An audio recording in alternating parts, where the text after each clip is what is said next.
no good deed goes unpunished. And I did indeed threaten to make a series of awards videos for 2022, so if I'm going to suffer, so should you. So I think we should hear the bad news first. So let's start with Best Video Game of 2022. The term Best Video Game of 2022 is somewhat equivalent to the statement, Best Meal I have found in a bin or a toilet in the last 12 months.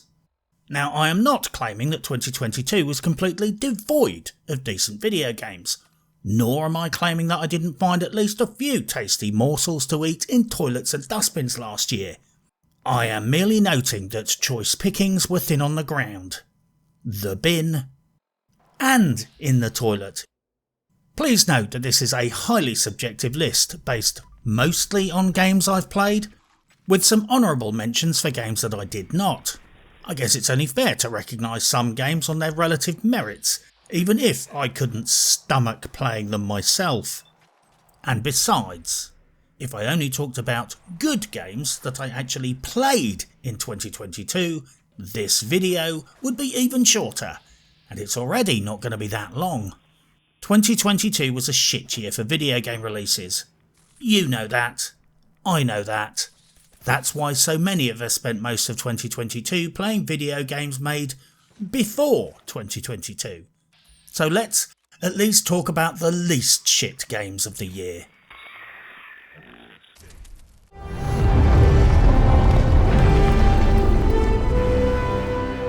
You'll get your answers soon enough.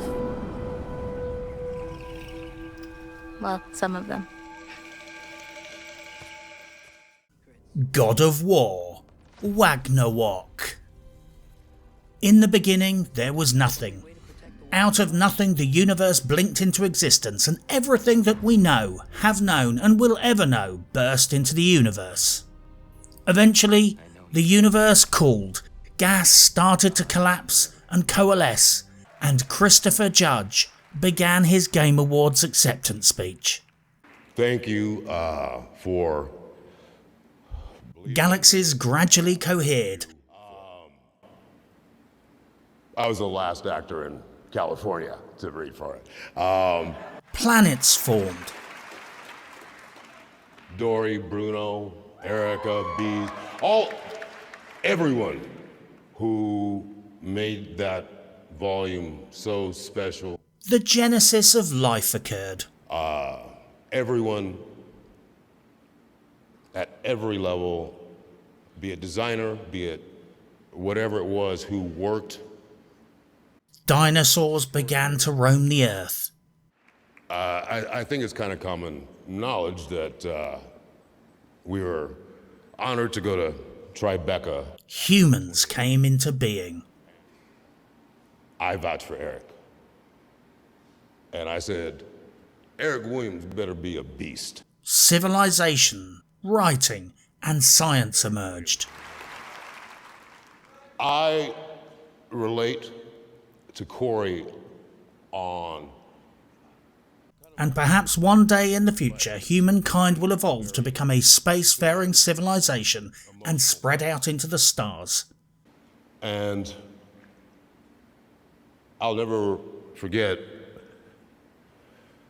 I guess I can't say what it was, but it was something... And at that point, I guess someone should check back in on Christopher Judge to see if he's finally finished his fucking acceptance speech yet. And he just hugged me and just held me as I was sobbing. Legend has it that Christopher Judge is still at home right now, talking into his mirror, finishing that damn speech. To this amazing, wonderful group of actors.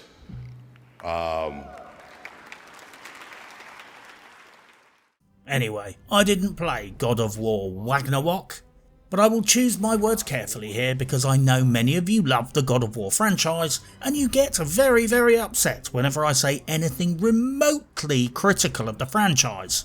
So, very respectfully, I merely wanted to note that I didn't play it, because I couldn't be fucked to spunk 70 quid on a PlayStation exclusive, which is a slightly pedo, rushed out sequel to possibly the most overhyped and overpromoted video game of modern times.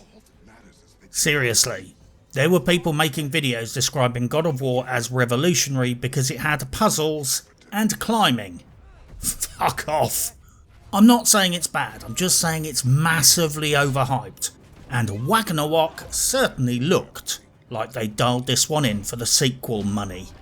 He's got a dog, he hangs around with a small boy, his main superpower is attaching a fucking bungee cord to his axe so he can boomerang it at zombies, or some shit. I'm sure it's wonderful and I hope you enjoyed it. Not really my bag though. I sincerely hope I've done this game justice. Out of curiosity, has Christopher Judge finished his speech yet? I fucking doubt it. There's a time frame that cinematics have to fit into. Hopefully not speeches. Plague Tale Requiem. The babysitting walking simulator with puzzles. Ever fancied spending whole evenings babysitting, and instead of getting paid 10 quid an hour raiding the liquor cabinet and watching porno whilst the kids are asleep on the sofa, you have to spend 50 quid for the privilege, there's no porno, and you have to bring your own booze. Me neither. That's why I didn't play Plague Tale Requiem. Or the first one for that matter. I felt compelled to give it at least an honourable mention because people with far more integrity and much better taste than me kept banging on about the fact that it wasn't complete shit. But it still looks rather boring though, and you play a girl.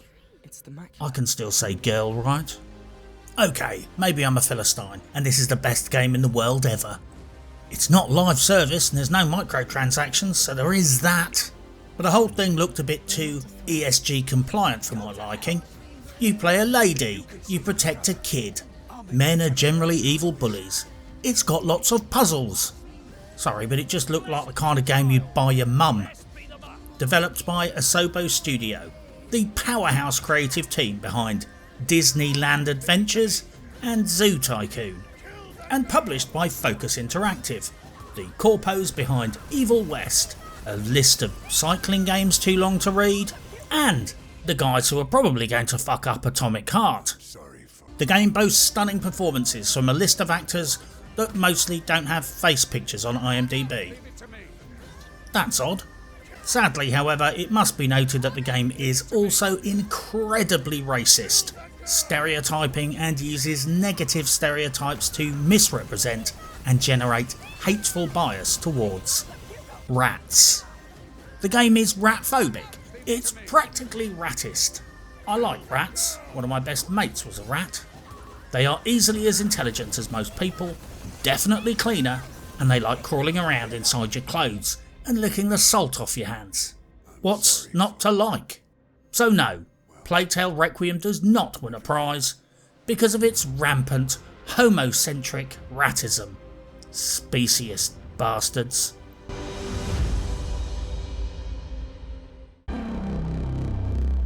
Ixion. Did you play Frostpunk and think, this game isn't complicated and infuriating enough? Are you always looking out for original and creative strategy games that let you play for days, only for it to inevitably dawn on you that you made some critical mistakes earlier and your current playthrough is unrecoverably fucked? Or at best, 17 save scums away from disaster? Do you enjoy the challenge of relentlessly trying to master a complex web of competing and interacting ship mechanics only to watch a strategy guide on YouTube where some random 14-year-old stoner is completely dominating the game, doing everything right from the word go, a guy who already has a build queue figured out so that he builds precisely what he needs in the first 20 minutes so that his entire playthrough is immediately stabilised, making you feel like a complete fucking dumbass who might as well give up now, go and buy Peggle Deluxe in a Steam sale and just accept that whatever brain cells you happen to have last year ain't working properly this year. Well, if you're looking for a game that makes you feel stupid, uncoordinated and befuddled, Then look no further than Ixion. You were in charge of a spaceship, and you were heading off into the stars to preserve humanity because of an environmental disaster down here on Earth. It's like Battlestar Galactica, crossed with an Amazon logistics hub. Okay, maybe it's a bit more like Battlestar Galactica crossed with all the Amazon logistics hubs. I have not beaten this game, but I have had a few solid bashes, and I can recommend it. It's an obsessive micromanagement juggling act where you have to keep a lot of plates spinning at the same time whilst trying to strike a balance between preparedness and progress. It's resource management, local exploration, crew management, morale management. You know the drill.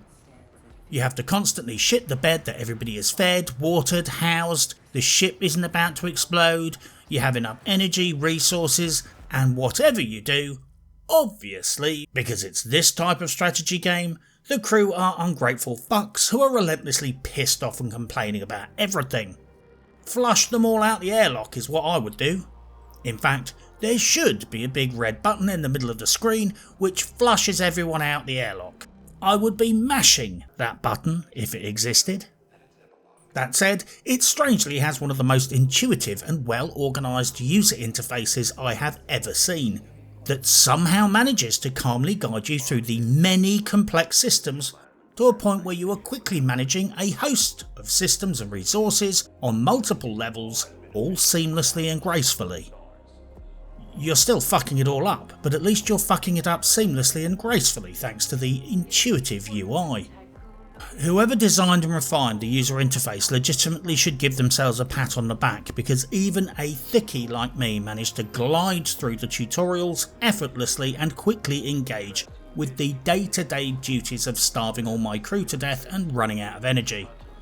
Ixion is developed by Bullock Studios, a little French outfit that I'm going to be keeping an eye on, and published by Casido Media, who appear to be a wholly owned subsidiary of Calypso Media, the dudes and dudettes behind the Tropico franchise, and one of my personal legacy favourites, Jagged Alliance. Whilst Ixion is gruelling in its details and complexity, it is surprisingly effortless and enjoyable to play. You will no doubt abandon many playthroughs because you fucked too many things up or flat out failed, but you will have fun failing at it. Ixion is the sort of obsessive game where you start playing, get immersed, and then suddenly you look up, your coffee has gone cold, you realise you haven't had a toot on your crack pipe for 90 minutes and your eyes are sore because you've been staring at the screen without blinking for so long. I highly recommend it, and at less than 20% of the cost of a AAA fuck pile, it's hardly even a gamble. Hard Space Shipbreaker. The dystopian sci-fi Great Reset employment simulator. You live in a small pod. You are condemned to an endless cycle of relentless demolition shifts in order to work off a mountain of crushing debt, and your employer gives not one fuck about you, your safety, or your well-being. It's set in a dystopian sci-fi future, but it certainly sounds a lot like 2030. I still haven't gotten around to doing a proper video about this because I've been too busy doing more essential work, like pointing out that Klaus Schwab and Bill Gates are directly involved in ruining all modern mainstream video games, trying to figure out precisely when Yves Guillemot will make half of his staff redundant and sell his company to Tencent, and maybe browsing just a little bit too much porn. Can you blame me? Since Pornhub deliberately disintegrated its indexing and reference database, it's been really hard finding the good stuff. But Hard Space Shipbreaker is a superb early access game that got lots of love from the developer, had some hilarious dystopian themes, and is a thorough delight to the discerning gamer who likes methodical, cerebral and fairly hazardous gameplay. Developed by Blackbird Interactive, the people who did not fuck up Homeworld Deserts of Karak, although to be honest it didn't quite capture the magic of the OG Homeworld series, but it was decent enough. And incidentally the same developer who will be making Homeworld 3, releasing later this year. Although I'm worried it's going to be woke. Hard Space is surprisingly published by Focus Entertainment, who we discussed earlier. The farming simulator / Atomic Heart guys. So yes, it was a bit fucking cheeky that this is another game that launched in early access even though it's being published by a company with $250 million of assets. Well, this is starting to become a theme. That being said, at least in this instance, they delivered the goods. The game is creative and relatively original. You dismantle spaceships because you have to pay off huge debts which you racked up for the simple reason of existing and wanting a job. You try and do this quickly, efficiently and safely, which are factors that we find so commonly in the same sentence these days, even though they are frequently incompatible or opposing forces. Like some try-hard sub-boss at the depot, handing you 50 parcels and telling you that they all need to be delivered in 3 hours, even though that would require driving an average of 10 miles an hour over the speed limit, not allowing any time for people to open their fucking doors, and not letting you be able to piss anywhere more convenient than in a plastic bottle or your own trousers. Hardspace Shipbreaker is essentially a first-person zero-G puzzle game, and depending on the mode you select will either be a pootling spaceship demolition time killer or a highly coordinated co-op contest of wits and skill, where you try not to run out of air or blow yourself up, whilst dismantling the ship for maximum profit against the clock. Hardspace lulls you into thinking you are this, then suddenly makes you feel like this.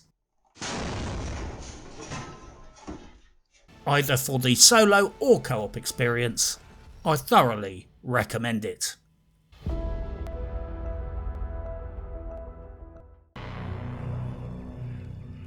Dying Light 2.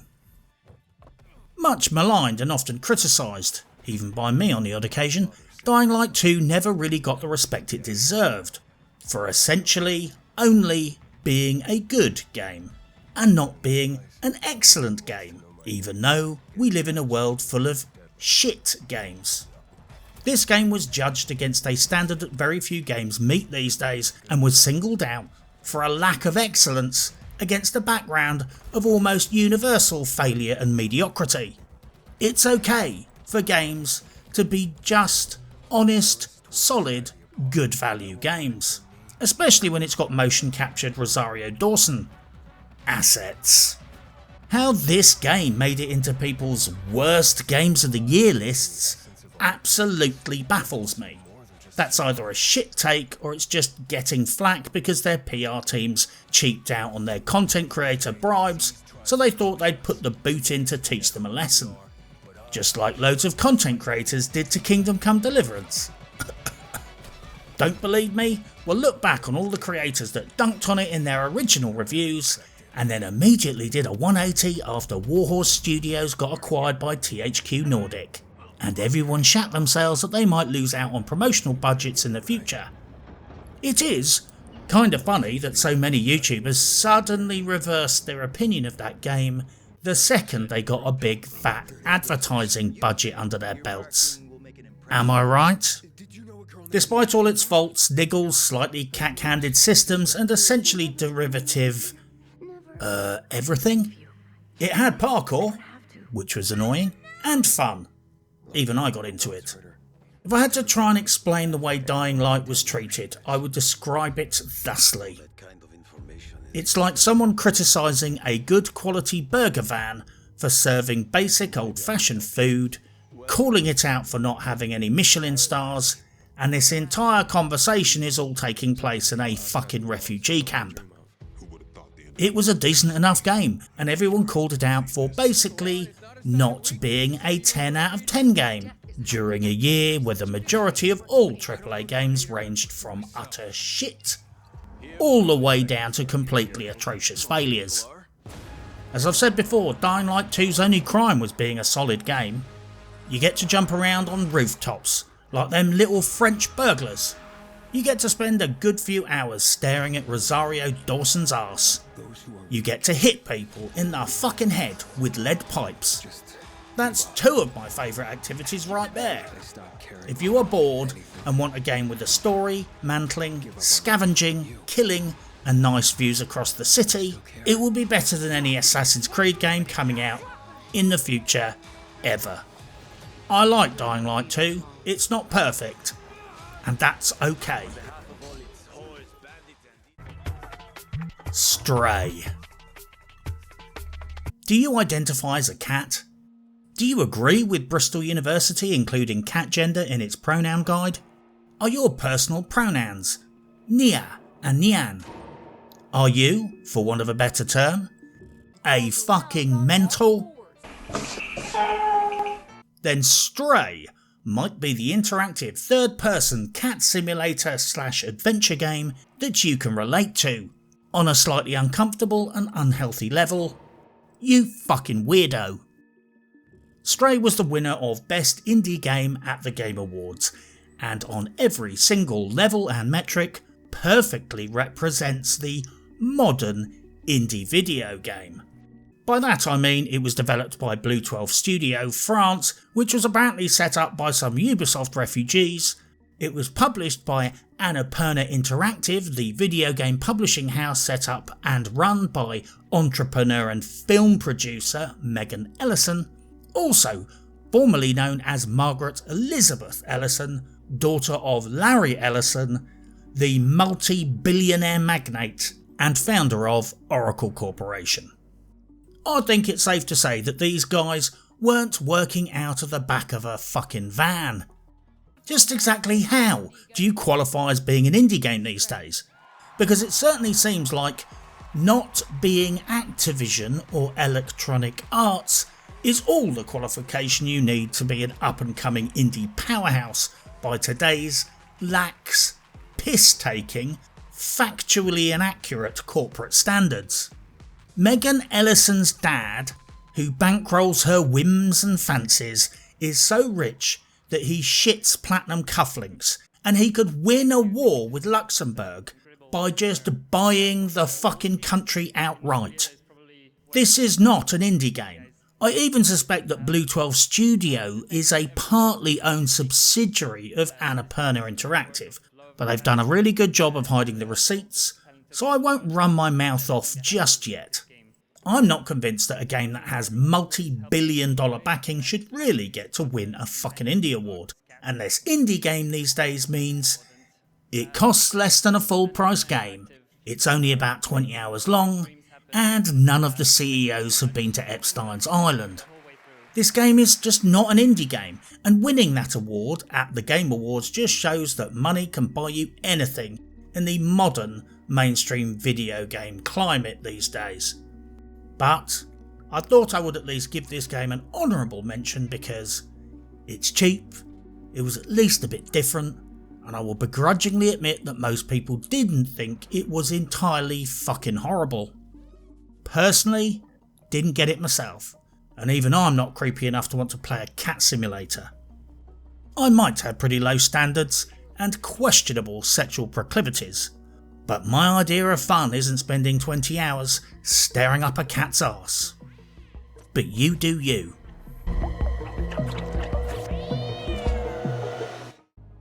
Dune Spice Wars. Dune Spice Wars was a strange fruit. Now I'm actually a huge fan of the Dune movie. The good one, you know, the old one, where Chani was the side piece and not the fucking main course. Dune Spice Wars was very vocally promoted as a 4X game. Not any of that RTS trash, my darlings, but 4X, don't you know?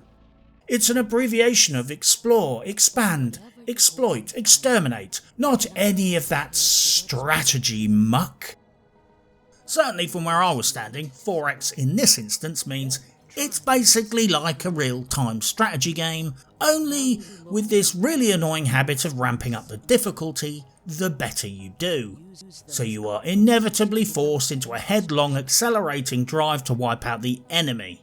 Felt a little bit like how Homeworld Cataclysm scaled the difficulty to compensate, read penalise, you for your success in each successive mission. It slightly sucked the joy out of it for me, if I'm honest. It wasn't bad, it just railroaded the player and it felt more like a test than a game. I also take issue with the way this game was marketed as a spunky little indie early access game, when something else is going on here. I mean, they secured the multi-million-dollar rights to Dune. in the same year as the movie reboot, and it's published by Funcom, an enormous entertainment megacorporation. But apparently they are so poor they needed to make it early access to secure funding in advance to complete the game. Fuck off. Only it was actually even worse than that. The publisher, Funcom, a multi-million-dollar video game company, is a wholly owned subsidiary of Tencent, the biggest video game company on the planet, one of the biggest entertainment companies full stop, and perceived by many as the foreign acquisition branch of the Chinese Communist Party. I shit you not. A little while back I did warn that it was only a matter of time before AAA publishers took a look at the crowd-funded and early access video game business model and figured out ways to abuse people's goodwill. Well, the future is now, and they aren't even bothering to use shell companies or even be particularly covert about it. 2020 was the year that the biggest video game publisher on the planet is getting its minions to beg for money on the internet in order to bankroll the development of their games. Maybe by 2025 they will introduce an investment model where the customers have to literally pay up front for the game's development before the publishers will even start making the game. Or maybe, instead of selling games, in the future we'll have to buy loot boxes with a 10% chance of winning a copy of the game. Although they would probably not tell us what the exact win chances are, and they would manipulate them anyway using algorithms.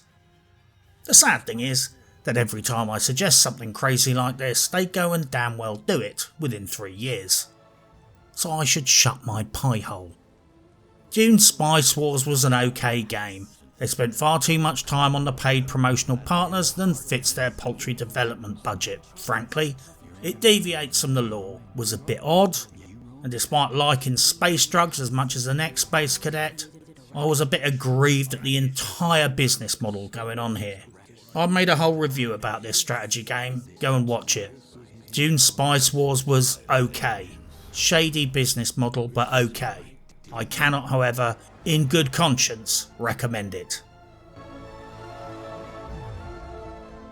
The Planet Crafter. Another day, another survival base building early access game. Thank fuck for that. I was starting to get worried for a minute there. It had been nearly 3 days since someone had released a survival base building early access game on Steam. It's probably a good thing that I like these kind of games, but I can imagine why some people are getting a bit pissed off. No, seriously, I love all that base building shit. I'm the guy in Fallout 4 who periodically goes back to old settlements, demolishes the whole thing and then rebuilds it from scratch to make it better. I might spend half an hour placing the first 3 or 4 floor panels just to make sure everything aligns perfectly. That's normal, right? It's an early access game that costs 12 quid, has a lot of great ideas, kills lots of time, and for the price of a shit blowjob down at the docks you can't really go wrong. It will certainly keep you entertained longer, and probably won't give you a rash. I'm a sucker for these kind of games. If you can build little bases, explore, finally hone and improve your OCD issues, and waste whole days making little bases that you probably won't ever come back to, then I'm sold. It's already decent, it should be excellent when it's finished. Developed and published by Miju Games, the people famous for not a lot really. They made Abracadabru, a single player or co-op memory based potion brewing simulator, which is most likely the first and last time I will ever use all of those words together in the same sentence. Miju Games actually are a real indie developer. There are only 2 of them. Neither of them have multi-billionaire parents, and they have done fine work in this instance.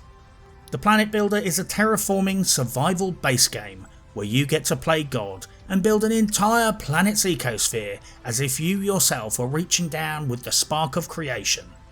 In a nice way, not in an evil way, like those unelected autocratic spunk pizzles who want to rebuild the world according to their own agenda. This game delivers a very large dose of obsession for only a few quid and comes fresh out of the virtual box, dripping with obsessive compulsive disorder. I strongly recommend it. I would like to see more from these guys. Before they get bought by Tencent, obviously. Elden Ring. Let's not delude ourselves. We were always destined to arrive at this point. This game might be batshit crazy, infuriatingly frustrating, make very little sense, boast a PC port that was so ridiculously not bothered that it was like trying to fly a spaceship with a fucking steering wheel, and it has a more incoherent plot than Game of Thrones Season 8. But it was still probably my most spellbinding video game experience of 2022. And it's kind of funny that the same guy who butt-fingered Season 8 did the plot in this game too. And I use the word plot in the loosest possible sense, in the same way that using the term stool to describe dysentery would lack a certain fundamental precision. I am not ashamed to say that this was my first Souls experience. I assumed I would hate it. I did hate it at first. And maybe I'm just a Souls-light tourist who came late to the party. But this game actually sucked me in. And I hate video games that require thought, practice, learning game mechanics, and especially skill. But this game frankly impressed me. Elden Ring is bigger than you.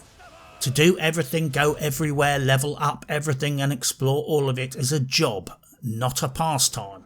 This is a lot of game for the money. It's a refreshing change from typical low-effort mainstream video games. It's uncompromising. It's half bliss and half jump scare, and it practically broke the internet and threw mainstream video game companies into a state of shock by simply being an excellent, uncompromising video game that didn't give a shit about mainstream orthodoxy, and it completely blew the competition out of the water. Elden Ring frankly embarrassed the likes of EA, Activision and Ubisoft, because FromSoft didn't give a fuck. They just made the game they wanted to make, and it did incredibly well. Elden Ring is obviously my game of the year. But if you needed me to tell you that Elden Ring was a superb game, then you have clearly been spending far too much time in your sex dungeon. Or someone else's. Let's not make any bones about it. 2022 was the shittiest of shitty years for shit video games. Call of Duty Modern Warfare 2 almost made it onto the list of good games by sole virtue of it not crashing all the time and at least having some decent camping potential. I shit you not, you know things are bad when you are seriously considering taking games off the worst games of 2022 list and putting them on the best games of 2022 list just to pad out the nominations with some F-tier crap. I'm also growing increasingly alarmed at how AAA publishers and megacorporations are now routinely abusing goodwill and flying under the flag of indie early access games, when really they're just begging for a sympathy video game fuck. They want the empathy that indie titles get, so they make pretend indie games and do pantomime performative indie gesturing. But really, these are low budget AAA games, disguised to look the part. We need to be on the lookout for this shit, or we will be bankrolling all of their damn games, and getting all of the risk, none of the rewards, and possibly not even a finished product. It's like someone took the live service business model, injected it with Compound V, and let it loose on the world. Possibly the biggest conclusions I reached whilst making this video are these. Making any list of good games is a tough challenge these days. Increasingly, more and more of the best games are not AAA. The AAA games get all the publicity.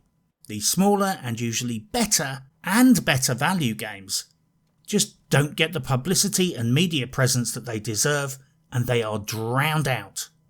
Video games right now are like eating pizza in Rome.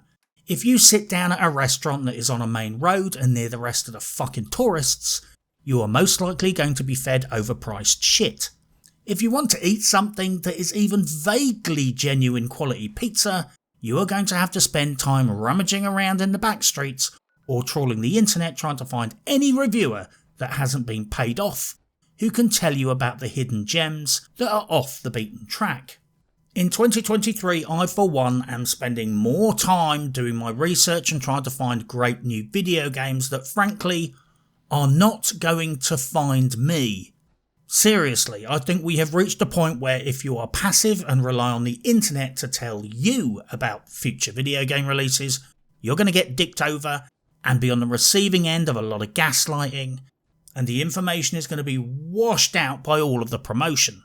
If you want to find decent new titles, you're going to have to proactively go out and look for them.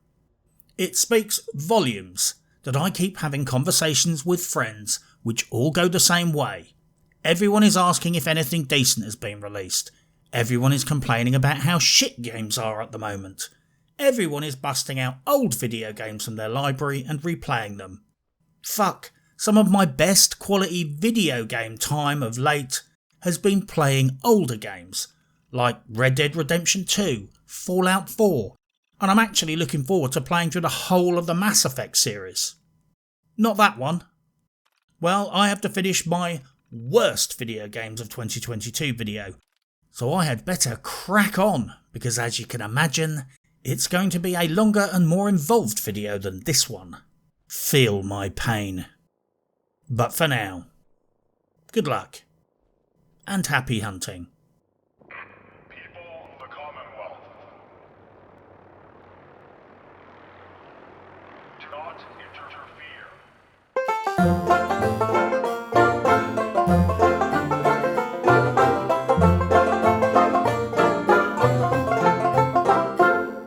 Real quick, I want to thank everybody and say that I think I want to nominate this award to my Reformed Orthodox Rabbi Bill Clinton. Thank you, everybody.